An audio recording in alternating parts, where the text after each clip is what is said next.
Hello, it's Sarah Jane again from Access Your True Nature. And I really just want to continue on the theme that we were speaking about earlier in the week when I was really wondering why it is that people are playing a smaller game, especially in my own hometown, in my own home country, where we are not trusting our intuition and following what really matters to us and what we stand for in our life work and in the body of work that we're creating so that people can show up and find you. And I've realized that, one of our highest callings is often very tightly nestled right behind our core fear. The higher your calling, the more fear you may have around it. And I know it's annoying, but it's something very true to my heart and something that comes up all the time, just behind resistance and doubt. And I don't know about you, but I've noticed that when we step into our biggest, brightest, most expanded self, our core fears always triggered. Core fears are often triggered by a childhood experience, and our ego uses these experiences as evidence that we are somehow separate and alone in this world. And I think this is endemic to people everywhere in the world, not just here in South Africa. And I want you to just know that we're not separate. We are so much more connected than we're giving ourselves credit for. And the ego really starts to create a script around that you are alone and that, the world is against you.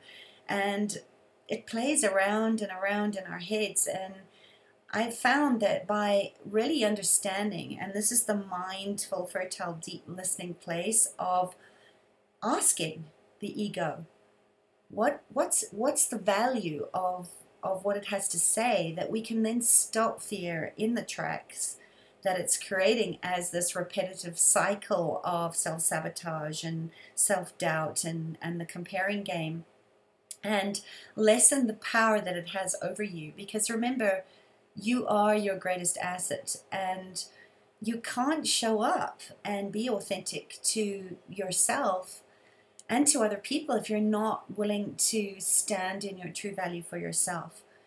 Some of the core fears that come up often in my client sessions are the I'm not good enough. I mean, I can profess to that being a very, very deep-seated pattern that's played out over and over again in my own life. That you're not bad. That's the imposter syndrome of, you're not worthy of success, or that you're all alone and that you can't ask for assistance or guidance by asking questions, or that there's something wrong with you, or that everybody abandons you. That's another one that's really, really big, that's run in the theme of my own stories.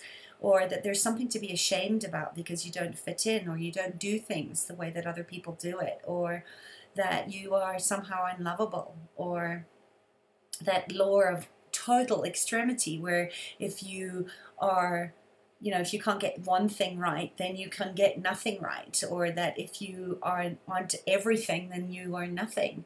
And that it's really looking at the external environment as a place that really validates that it's not safe for you to be you and to be unique and to share what you know about that.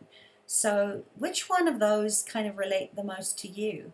Can you track it back to one of your own childhood experiences, or a story that you can recall so vividly in your own life that's still running your life?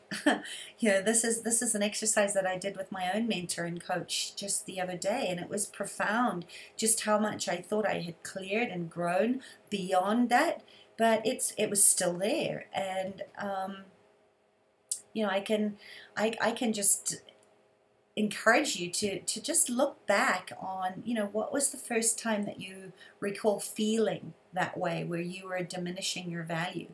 Because the more conscious you are, the less power your core fear and ego is going to script and play out and have power over you over time. And again, this is why it's called a practice.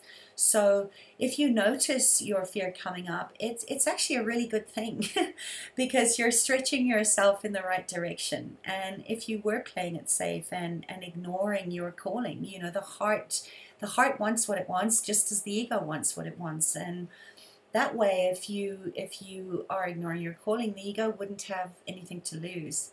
And as you step into bigness and make the choice to expand your fear, you'll raise this vibration, and you will start to lay down new patterns of entrainment and new programs that become bigger than all the things that are there stopping you. So think of your fears as opportunities to expand rather than the things that are holding you back. Because I found that if you look at fears in this light, then as uncomfortable as it may feel, and believe me, it gets pretty uncomfortable, and I'm sure you can relate to that, I know I can, it's actually a sign that you are in alignment with your core values, that you're becoming more congruent in taking the inspired action to get ready to shine brighter than you did the day before, and that you are on the right track. So, keep going. My teachers and mentors have always taught me that if I'm not uncomfortable, I'm probably not growing. And the whole point of us being here is to grow. And you can't do that when you're too comfortable or when things are all sameness. So as much as we're asking for more peace and quiet or more space or less thinking, it's really a way that we start to cut off those areas that are ready to come through and for things to bubble up to the surface that have perhaps kept us prisoner of our own reality for such a long time. So work your light, get ready to shine. And, I encourage you today to just take a look at some of your core fears and listen to them. And then, when you've gone through this period of total being the observer, of not being attached to the story, look at, what would you do if you weren't afraid of that anymore. And, feel free to share it in the comments section below.